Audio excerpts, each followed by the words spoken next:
Nah, ini agar kita lancar saat menghadapi sakaratul maut.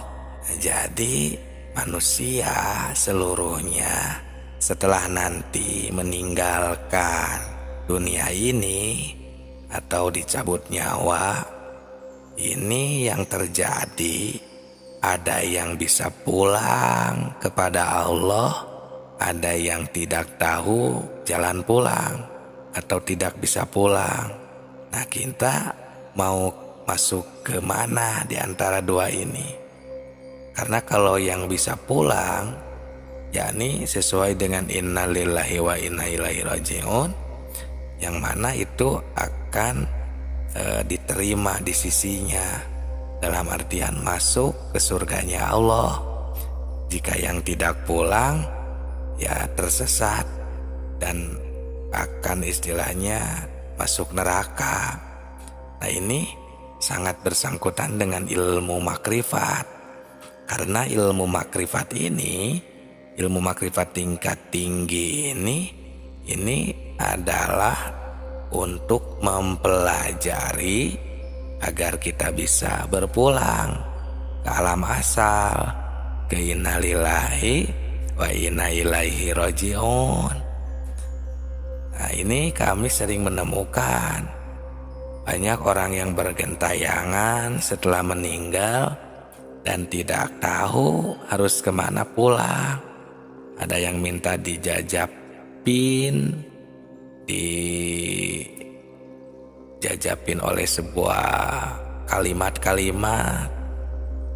Ada yang memang sama sekali tidak bisa kemana, mau ke dunia sudah bukan lagi waktunya, terus mau ke sana tidak tahu, jadi gentayangan di dunia ini. Nah, ini merupakan ilmu makrifat yang tingkat tinggi, karena padahal Allah Subhanahu wa Ta'ala sudah memberitahu ini di surat ke-56 ayat 85 berbunyi, wa nahnu aqrabu ilaihi min hablil warid. Oh, bukan yang itu, wa nahnu aqrabu ilaihi minkum. Nah, yang itu maksudnya ya, walakin la tubsirun. Nah, kami itu lebih dekat kepadanya daripada kamu, walakin la tubsirun, tapi kamu tidak bisa melihat. Nah, ini di saat idza balagoti ruhul hulkum, ya, di ayat sebelumnya itu, ketika nanti kita sakaratul maut, menghadapi kematian di sana itu, tegang-tegangnya, ya, bisa dikatakan final kita di dalam kehidupan. Dikarenakan misalnya si manusia ini ketika hidupnya tidak mempelajari ilmu makrifat, tidak banyak mengingat Tuhan, atau tidak mempelajari sama sekali kemana mengingat Tuhan, tentang berzikir, ya intinya tentang ilmu makrifat saja ya. Nah, jadi tidak akan tahu harus kemana ketika nyawa sudah hampir putus, ketika berada di kerongkongan itu. Nah, kalau yang tahu kan, kalau yang sudah makrifat, nah ini emang sudah tidak perlu dibahas karena akan tahu kemana pulang nanti. Nah, di saat itu, wa nahnu aqrabu ilaihi minkum, kami lebih dekat. Padahal kami itu ada lebih dekat, dan kami asal kalian, tempat kalian pulang, walakin la tubsirun, tapi kamu tidak tahu, tidak bisa melihatku, ya karena sama sekali tidak mengenal yang namanya ilmu makrifat. Nah, di sini ya mengerikannya, kita menghadapi sakaratul maut. Perlu diketahui, Tuhan itu adalah tempat kita pulang, atau dapat dikatakan asal kita semuanya. Kalau tidak bisa pulang ke alam asal, ya tentu akan tersesat.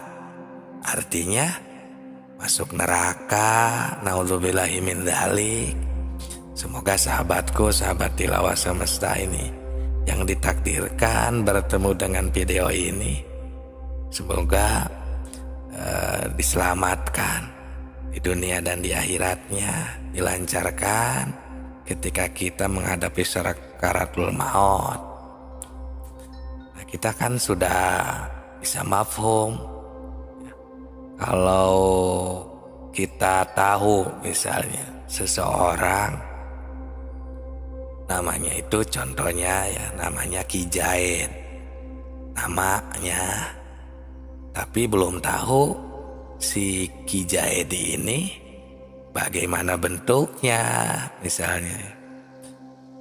Nah, walaupun dia di depan mata misalnya, itu pasti tidak akan ditanya atau tidak akan sihai atau apa gitu ya, karena kita belum tahu, belum berjumpa sebelumnya. Nah, maka ini kita sekarang Allah Subhanahu wa Ta'ala menuntut, atau kita ini dituntut oleh Allah supaya kita tahu ya, mengenal ilmu makrifat, bisa berpulang kepadanya. Karena kalau kita belum mencapai derajat makrifat, mana bisa pulang ke alam asal, atau istilahnya ya tidak sesuai innalillahi wa inna ilaihi rajiunnya. Nah, jadi kalau kita cuma tahu kepada namanya saja, itu belum cukup kalau di derajat ilmu makrifat. Nah, di sini sedangkan kebanyakan orang tahunya hanya sebatas namanya saja.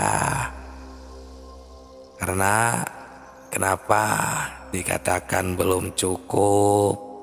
Karena kalau hanya tahu namanya itu bisa selamat, ya berarti itu semua orang tinggal menghafalkan namanya saja.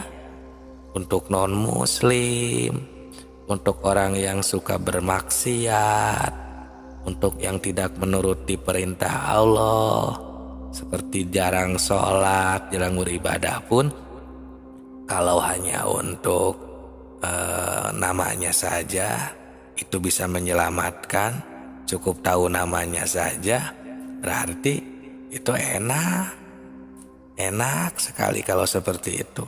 Tidak ada sama sekali perjuangannya, karena semuanya juga sudah pada tahu kalau hanya namanya saja itu kita sudah makrifat. Nah, jadi kalau kita cuma tahu kepada namanya saja, itu tidak cukup, sahabat gue. Tapi harus dibarengi dengan makrifat, ilmu makrifat, agar kita tahu atau makrifat dengan segala-galanya. Ya, maksudnya supaya kita bisa kembali dengan sempurna ke alam asal kita. Tapi kalau kita tidak makrifat secara sempurna, itu tidak akan bisa kembali juga dengan sempurna. Kalau kita tidak bisa kembali secara sempurna, mulih jadi mulang ke asal, nah ini yang dinamakan tersesat, yang akhirnya masuk neraka. Nah, banyak orang yang menyesatkan ilmu ini, katanya tidak mungkin, tidak usah, ini bukan untuk kita. Bahkan malah mereka yang takut, mengkhawatirkan karena kita menyesatkan. Padahal justru yang akan tersesat itu yang tidak makrifat, yang tidak tahu kemana kita pulang nanti setelah meninggal, yang tidak tahu kepada Allah dari sekarang, atau yang tahunya cuma kepada namanya saja. Sahabatku, pahami dengan baik ya, cerna ini, cermati. Karena walaupun kita sudah merasa banyak amal di dunia ini, dengan segala cara yang kita anggap baik, peribadahan, akhlak-akhlak, kalau untuk pulang ke alam asal, ini masih belum cukup. Karena pekerjaan amal di dunia ini, seperti beribadah, sholat, dan lain sebagainya, itu kan perintah dari Allah. Itu kewajiban kita. Kita karena ada di dunia ini, yang kita terkena perintah, kewajiban. Nah, setelah itu, di dalam melaksanakan kewajiban, kita di sini harus bisa pulang, harus sempurna ibadahnya, agar ibadah kita sampai dan diterima oleh Allah Subhanahu wa Ta'ala. Ini dengan ilmu makrifat. Ya, jadi agar kita bisa berpulang, agar kita nanti menghadapi sakarat maut itu bisa, ya, sakaratul maut bisa lancar, ya kita harus makrifat dari sekarang, mengingat kepada Allah dimanapun, kapanpun. Terus latih kesadaran kita ketika kita melihat, ketika kita mendengar atau bergerak, beribadah, berkegiatan, apapun situasinya, temukanlah Allah. Selalu ada, karena beliau wa nahnu aqrabu min hablil warid, ada, lebih dekat dengan kita, lebih dekat daripada ini urat, istilahnya ya, urat tikoro kalau istilah Sunda itu.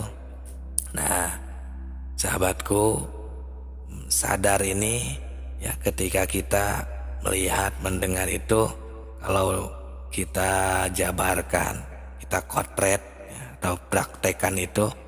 Contohnya ketika kita mendengar, contohnya ya, mendengar suara apapun ya, contohnya suara burung contohnya. Nah, burung ini kan mengeluarkan suara. Nah, kita harus menemukan ada apa di sana.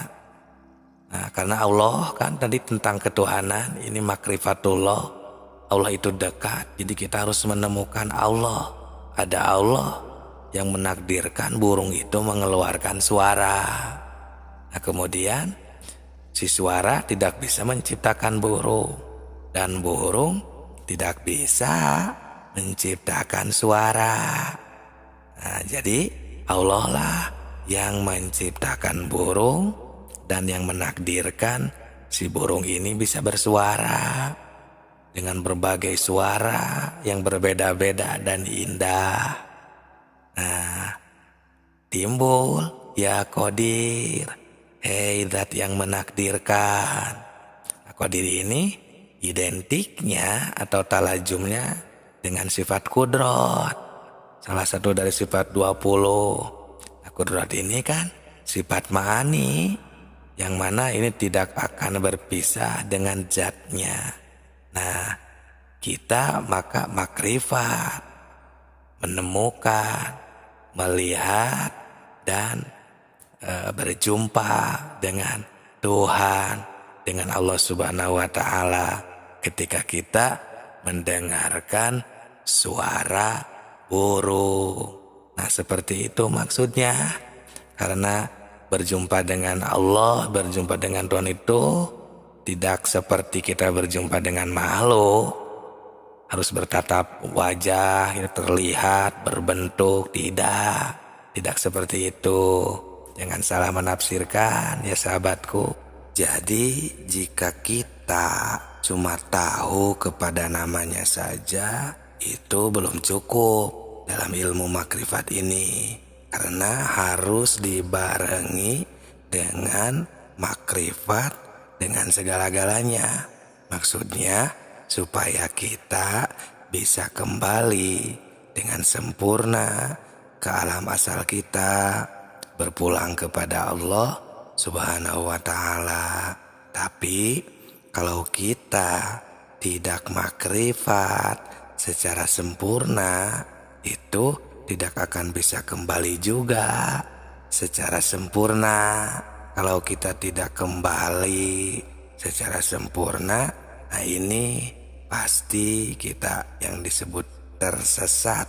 Jadi kita akan tersesat yang akhirnya masuk neraka. Nah ini jadi supaya kita tidak masuk neraka.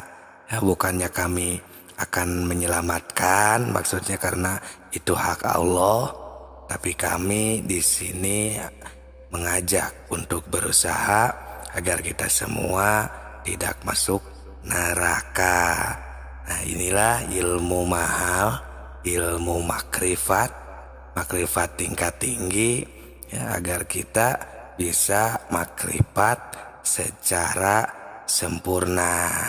Sahabatku, sahabat tilawah semesta yang kami cintai, jadi walaupun kita di sini sekarang sudah merasa cukup banyak amal di dunia ini dengan segala cara yang kita anggap baik, kalau untuk pulang ke alam asal, untuk menempuh ilmu makrifat, mungkin ini belum cukup, karena pekerjaan amal di dunia ini, amal ibadah maksudnya, seperti sholat dan lain sebagainya. Nah, apalagi sekarang ya yang lagi musim puasa di bulan Ramadan atau ibadah lainnya. Nah itu kan itu kewajiban, itu adalah perintah atau yang diperintahkan oleh Allah Subhanahu wa ta'ala, yang memang harus kita laksanakan di dalam kehidupan kita. Nah kita dari amal tersebut seharusnya kita ini bagaimana agar si amal tersebut menjadi amal yang diterima di sisi Allah, yang wusul kepadanya. Nah ini ilmu makrifat. Jadi berbeda dengan amal yang hanya istilahnya sebatas menjalankan perintah saja. Nah itu jangan heran, biasanya istilahnya ada yang penting asal mengerjakan, yang penting asal tempat waktu. Nah itu kan tanpa rasa. Beda dengan kita dibarengi dengan makrifat kepada Allah. Jadi si amal ibadah itu akan menjadi ibadah yang sempurna. Kenapa? Karena ibadah kita sampai akimi sholatal lidzikrinya itu tercapai. Nah itu seolah-olah kita membuka batin juga. Bahkan ini membuka ilmu batin atau membuka mata batin di tempatnya, justru di dalam tempatnya. Karena banyak orang yang bisa membuka mata batin itu malah jatuhnya istilahnya ke dalam melihat makhluk-makhluk halus, jatuhnya itu ke dalam kesaktian atau ke ilmu-ilmu kebatinan, istilahnya ilmu hikmah. Nah ini kalau dipakai ketika melaksanakan amal ibadah, maka itu lebih tepat sekali membuka batinnya. Makanya ini agak sedikit beda jurusan dengan membuka batin, ilmu kebatinan dengan membuka batin. Tapi membuka mata batinnya ini kita di dalam beribadah.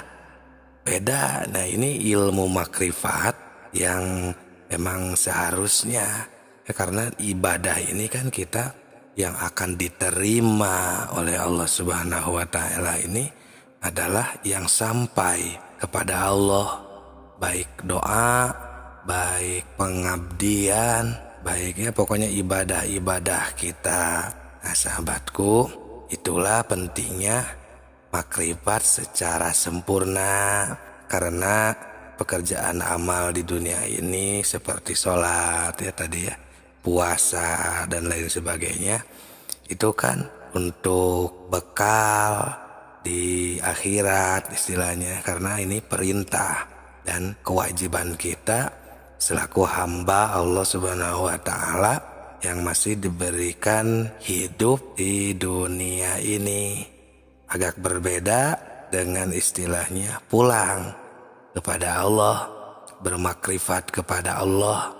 Karena kita sesudah punya bekal contohnya ya, untuk kita pulang, kita harus tahu terlebih dahulu kemana si perbekalan ini akan kita bawa. Ya, di sini berlakunya ayat yang wa ma kana fi hadhihi a'ma fahuwa fil akhirati a'ma, agar kita tidak buta di dunia ini, maka kita harus bisa membukakan atau menyembuhkan penyakit buta hati ini terlebih dahulu. Kita sambil melaksanakan ibadah, sambil ini berjalan terus agar menjadi sebuah pelatihan, dihayati. Karena kita dalam beribadah ini harus benar-benar dijaga agar ibadah kita diterima, yang ujungnya supaya kita tidak masuk neraka. Nah, karena Allah juga sudah menerangkan di sini kan butanya itu bukan buta mata yang ada di kepala ya, tapi Allah juga di sana menerangkan fa innaha la ta'mal absor walakin ta'mal qulubil lati bisudur. Yang buta itu bukan matamu yang itu, tapi mata hati yang ada di dalam dadanya.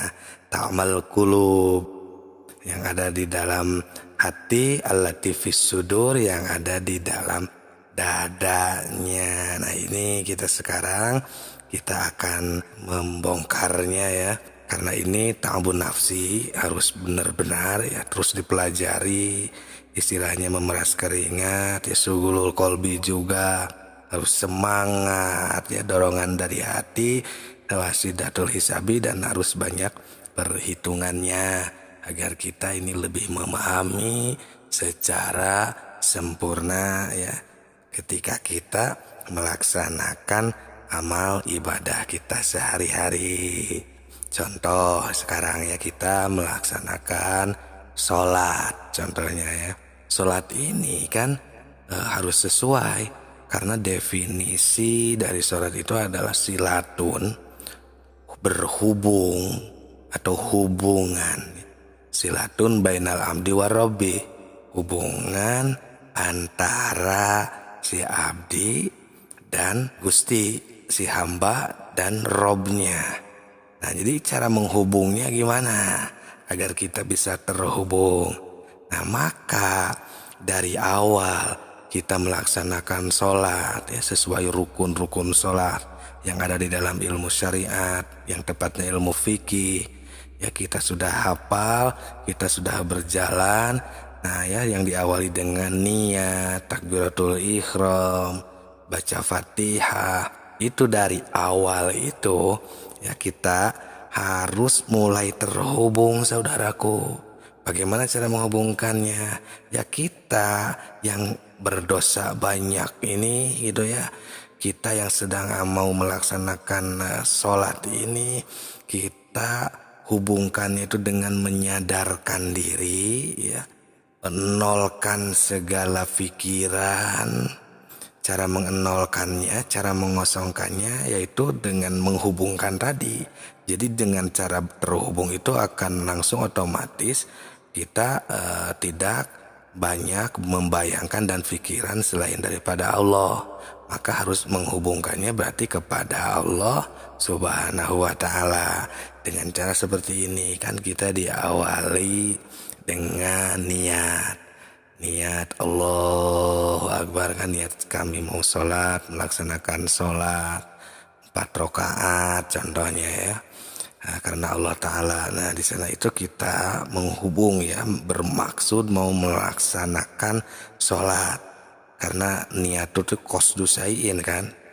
Di dalam kitab Safinah itu ya harus ada maksud mau melaksanakan sholat. Mulai di sana si hati itu tidak memikirkan yang lain-lain, tapi bermaksud fokus akan melaksanakan sholat.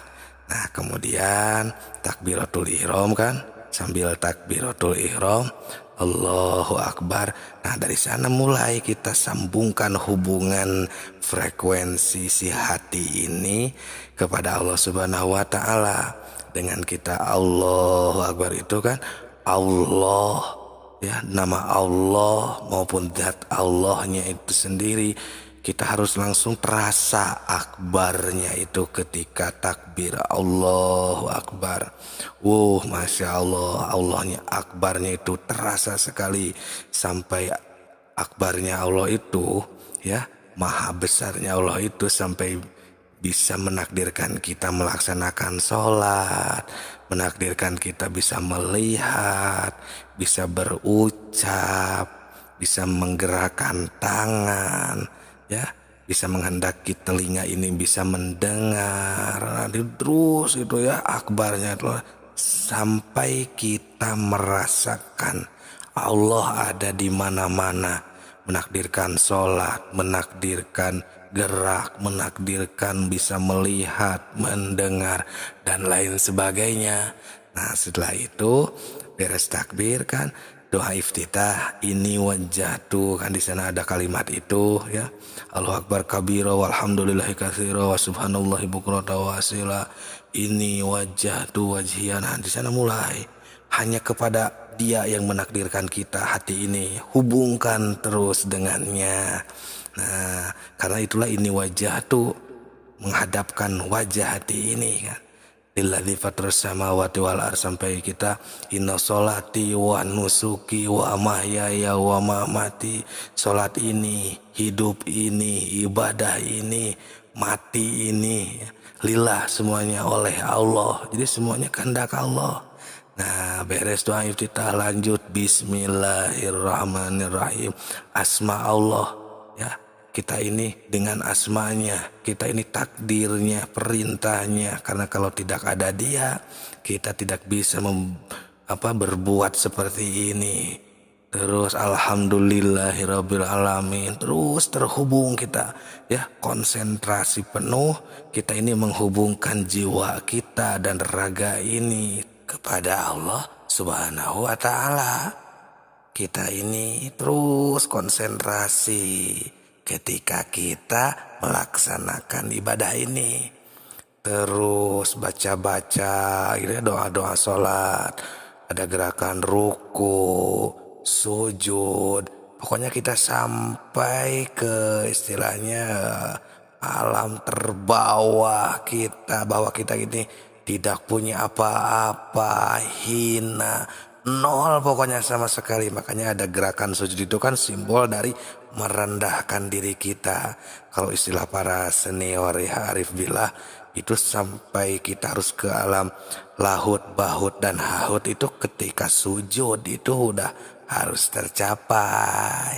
Nah itulah ya sholat ketika kita dibarengi dengan makrifat, itulah mencapai kemakrifatan dengan sempurna, supaya kita tidak masuk neraka dan sholat kita diterima Allah Subhanahu wa Ta'ala, agar kita tahunya kepada Allah itu tidak hanya kepada namanya saja.